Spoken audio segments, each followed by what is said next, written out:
When FNAF 4 came out, it was by far the most divisive game in the series. To this day, it's still probably the most confusing FNAF game, although we have thankfully gotten answers to some of the mysteries, even if it's taken years. The most infamous FNAF 4 debate that split the fandom in half was the 83 versus 87 debate over which year the game took place. Both sides had pretty strong cases. Team 87 had all the 87s in the source code of the teasers, as well as the Mangle toy and the tiny toy Chica missing her beak, a clear reference to Toy Chica. Most obviously, the game had an animatronic biting a person, looking a lot like the bite of 87? Team 83 had the singular 83 that was added to the source code a couple days before the game came out, as well as the 1983 that appeared on the Fredbear and Friends show, along with Phone Guy in FNAF 2 saying that Fredbear's had been closed for years by 1987. Ultimately, it was 1983 which was proven correct when Scott confirmed it 2 years later. Being a theorist myself back then, I actively took part in this debate, but I wasn't on either side. I was actually on the side of a much lesser known year, which mostly flew under the radar and has since been lost to time: 1982. See, when the Property of Fredbear's Family Diner teaser dropped, 2 numbers were changed in the source code. Michael O2000 on Reddit made a great post documenting this change. Oh my gosh, 7 years ago? I feel so old. Anyway, the first number changed was the hex code for the color of links on the page. Prior to this teaser, the value was 1E90FF, but when the page updated, it was changed to 2093. Now, if you know anything about hex codes, you would know that this is not a valid hex code. Hex codes have 6 digits, whereas this only has 4. This, combined with the fact that it was one of only 2 things that were changed in the source code, should tell you that this was a special change. This code change is also right next to the HTML head where Scott put all his other clues, like the 8s and 7s. One thing to note about this is that it did actually change the color of the Fazbear help email, but that's really only because HTML is a very forgiving language, so rather than breaking when it encounters incorrect code, it does its best to guess what you meant. So what's important about 2093? It doesn't seem very significant. But like the Fredbear and Plush Trap codes in the other teasers that were solved by shifting the letters by a certain number, this is similar. Let's shift each digit down by 1. 2 turns into 1, 0, since it can't go down any lower, loops back around to 9. The 9 goes down to 8, and the 3 goes down to 2. 1982. At first, you might think this is a bit of a stretch and coincidental, but there was a second number changed. The year 2014 in All Content Copyright 2014 Scott Cawthon was changed to 0871. This change undoubtedly is significant. And exactly like the code that gave Fredbear's name, if you shift every digit up by 1 instead of down, you again get 1982. Somehow, the year 1982 was significant to FNAF 4, or at least this specific teaser. But before I continue forward, I want to debunk a surprisingly common myth that Scott Cawthon changed what year FNAF 4 was going to take place mid-development. The theory goes that Scott created nearly the entirety of FNAF 4 before realizing that it taking place in 1987 obviously contradicts the story, because I guess he's stupid and knows his own lore less than the average fan, and this didn't occur to him until the game was nearly completed, which is when he added the 83 to the final teaser's source code, changing the game's year. This at face value is pretty silly, but even more glaring problems show up when you actually think about it. The 83 in the source code was added only 2 days before the game came out. If this is when Scott decided to make the change, that is extremely late in development to decide to change the year. Besides, he had already teased the year 1982, with the codes we just discussed, over a month earlier. That means that unless Scott changed the year twice, from 1987 to 1982 and then to 1983, Scott had already put a year in the source code that the game did not take place in. So it's totally possible that the 87s never represented the year FNAF 4 was supposed to take place. Also, when Scott added the 83 to the source code, he only changed one of the 87s still in the code, rather than both. If 83 was intended to replace 87 as the year the game took place, Why would Scott still leave one of the 87s in the code, having both 83 and 87 alongside each other? The 2093, which shifts down to get 1982, was also still left in the code, meaning that by the end of the teasers, all of the years, 82, 83, and 87, were all in the site's code together at once. What this shows is that all of these years were important to FNAF 4. Nothing changed mid-development, and especially not because Scott forgot his own lore. Although I will note, 2093 is actually still in the source code to this day, even with everything on Scott Games removed, so clearly Scott forgot about it at some point, although it's not clear when. At the very least, it was intentional to have both 83 and 87 in the code together. Also, the bite of 87 was already implied to have happened at the end of FNAF 2 at the new Freddy's location, so it makes no sense that Scott would at any point intend to show the same incident at a different location, not without realizing that it obviously contradicted the lore.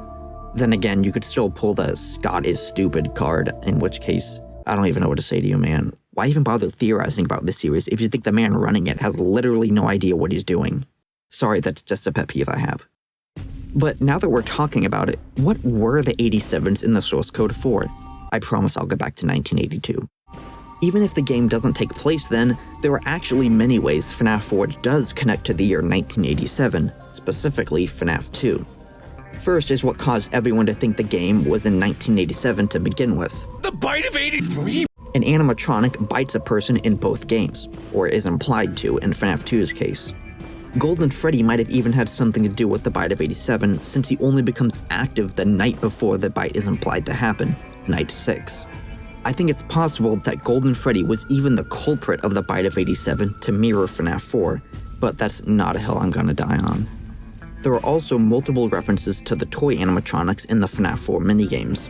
Most famously, the tiny Toy Chica on the playground is missing her beak, just like Toy Chica in FNAF 2 when she leaves the stage.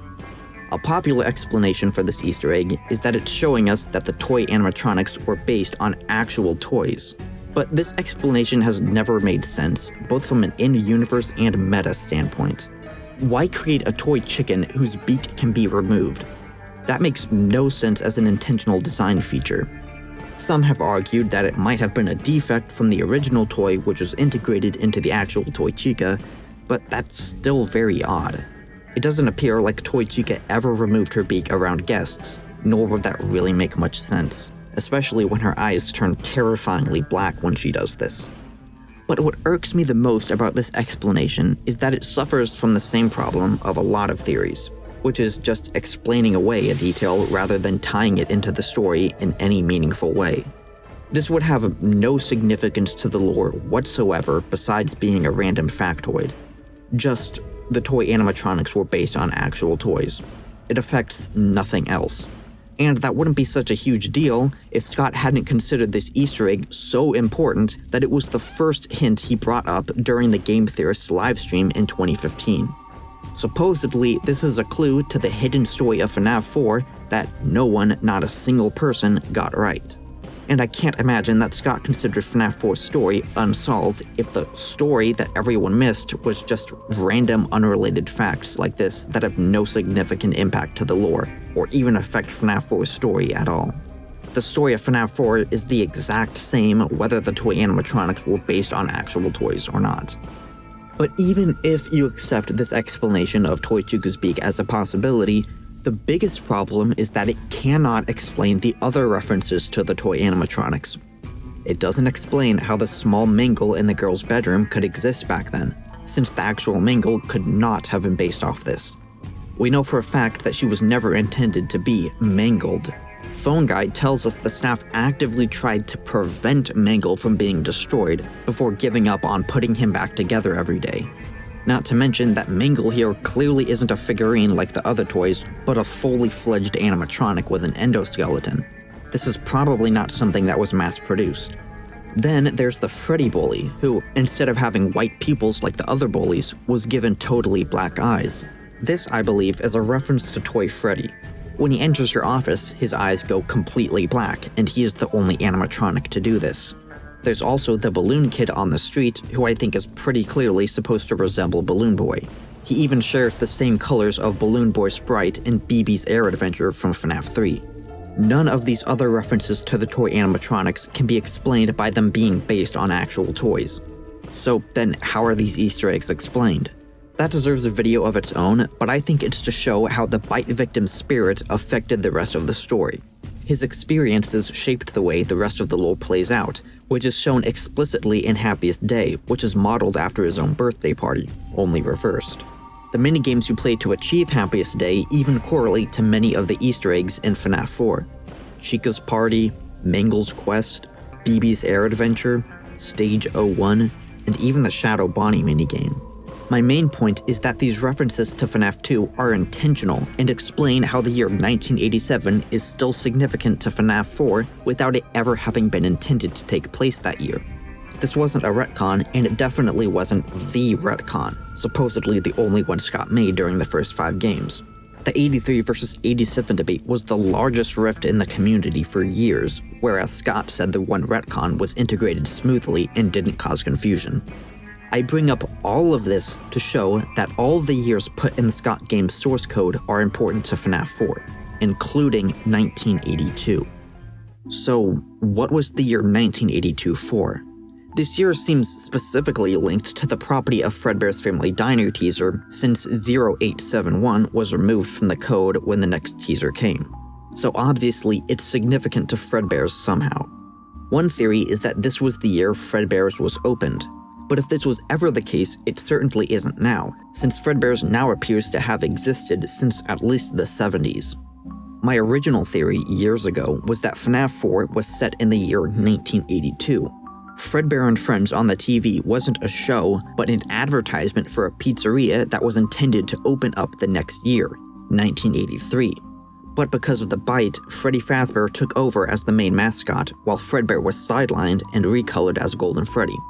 I thought it worked pretty well. Clearly though, this isn't the case. It might have been true originally and was retconned, but again, it would probably have to be the retcon if so, which could potentially work. The retcon could be Fredbear and Friends being a TV show rather than an advertisement for a new pizzeria, and 1983 changing from the year that pizzeria would open to the show's copyright date.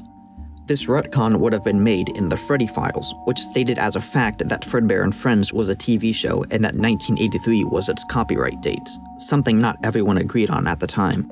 But the Freddy Files also came out only a week before the retcon post, so I'm not convinced that's it. It should be noted though that this isn't the only time we've seen the year 1982. In December 2015, a few months before FNAF 4 came out, The Silver Eyes was released. In the book, 1982 was the year Charlie was kidnapped and killed and Fredbear shut down. When The Fourth Closet came out, however, it retconned this to have happened in 1983 instead, which could support the idea that whatever 1982 in the source code was meant to reference was likewise retconned to 1983. After all, Scott does seem to care about consistency between the novels and the games, considering how in FNAF 6 he retconned the puppet kid's gender to be the same as the books. And presumably, the reason Charlie's death year was retconned in the books was to have it line up with the games. There'd be no reason to change it from 1982 to 1983 otherwise. So maybe 1982 in the games was only ever meant to be the year Charlie died at Fredbear's, placing her death before the bite victims in 1983. But if that's the case, why would her death year in the novels need to be changed? It would only make sense to change Charlie's death year from 1982 to 1983, the year FNAF 4 takes place, if it was done to place her death after the bite victims.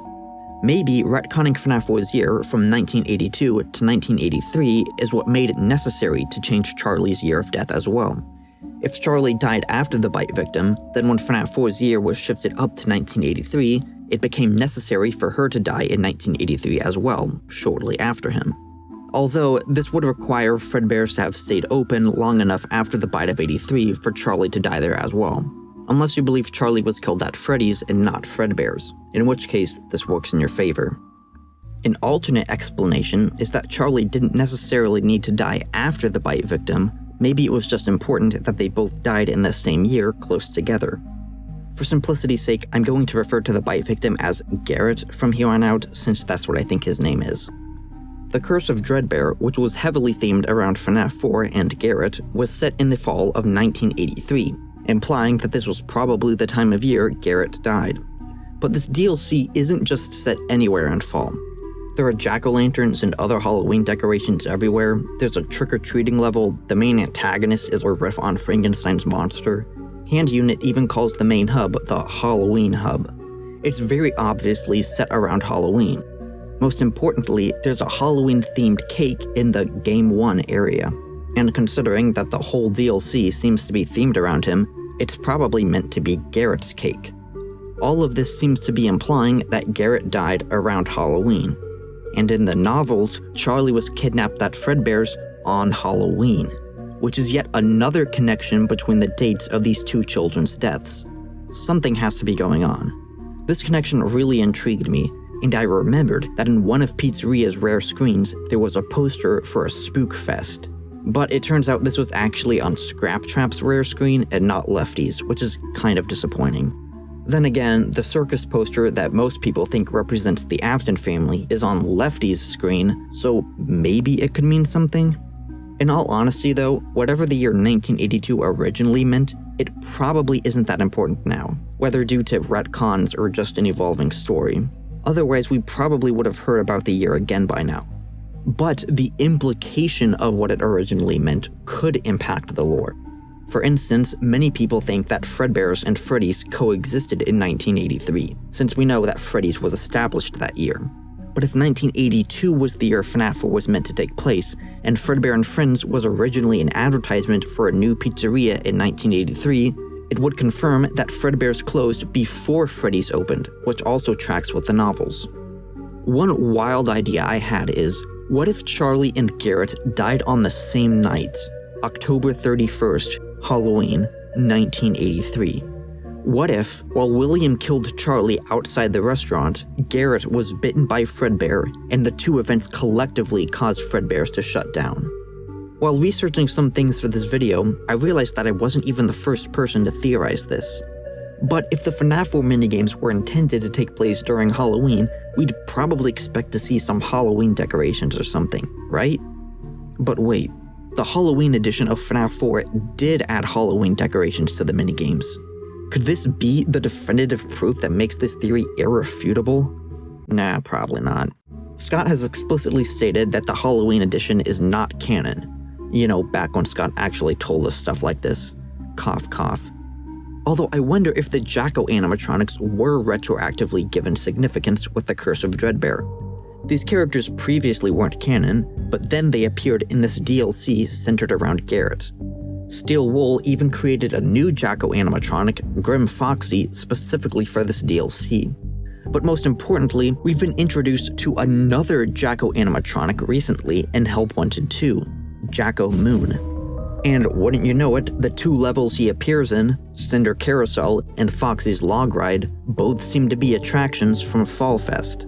There's a hay bale with a pumpkin on it by the Carousel console, and Foxy's Log Ride was a Fall Fest attraction in Curse of Dreadbear, so it probably is in this game too. So the Jack-O animatronics made their first canon appearance, ignoring UCN, in a DLC about Fall Fest, and we've just gotten another Jack-O animatronic that appears in minigames also taking place at Fall Fest.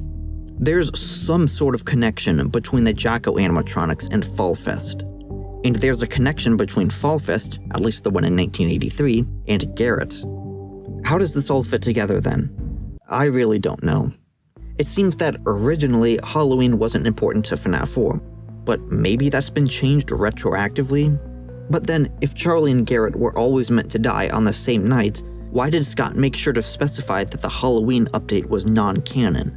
After all, the update came out less than 2 months before the Silver Eyes released, which had Charlie dying on Halloween, and he would have worked on both the game and books simultaneously. Was it just the Halloween animatronics that would have messed up the lore rather than the Halloween decorations in the minigames? Though I guess you couldn't have two versions of the minigames, with and without Halloween decorations, both be canon. So maybe Scott hadn't yet decided on the year Charlie was kidnapped when he released FNAF 4 and only decided on it being Halloween afterward? Though he could have picked literally any other day that wasn't a holiday you'd put out decorations for. The most likely explanation, in my opinion, is that Fall Fest 83 and Halloween took place shortly before FNAF 4, and so did Charlie's murder. Don't ask me why everyone's wearing short sleeves in November, though. If we knew what year 1982 was originally meant for and whether it was retconned, it could potentially solve debates like, who died first, Charlie or Garrett? Was Charlie killed at Fredbear's or Freddy's? Were Freddy's and Fredbear's open simultaneously? Ultimately though, very few people even know that 1982 was mentioned in relation to the games, and because of this, and all the time that's passed since then, nearly 9 years, we're unlikely to ever get an answer. If the year was retconned away, I suppose this was the best outcome for Scott. A retcon that almost nobody recognized. Even the few people who did know about this year have mostly forgotten about it.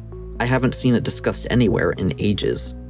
It is still an interesting part of FNAF history that's been pretty much lost to time. I find it fun to look back and discuss stuff like this, even if I don't have specific conclusions to draw from it. And who knows, maybe we will get some answers regarding Garrett, Fall Fest, Halloween, and the Jack-O animatronics at some point.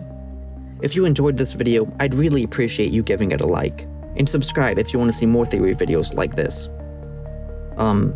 Bye.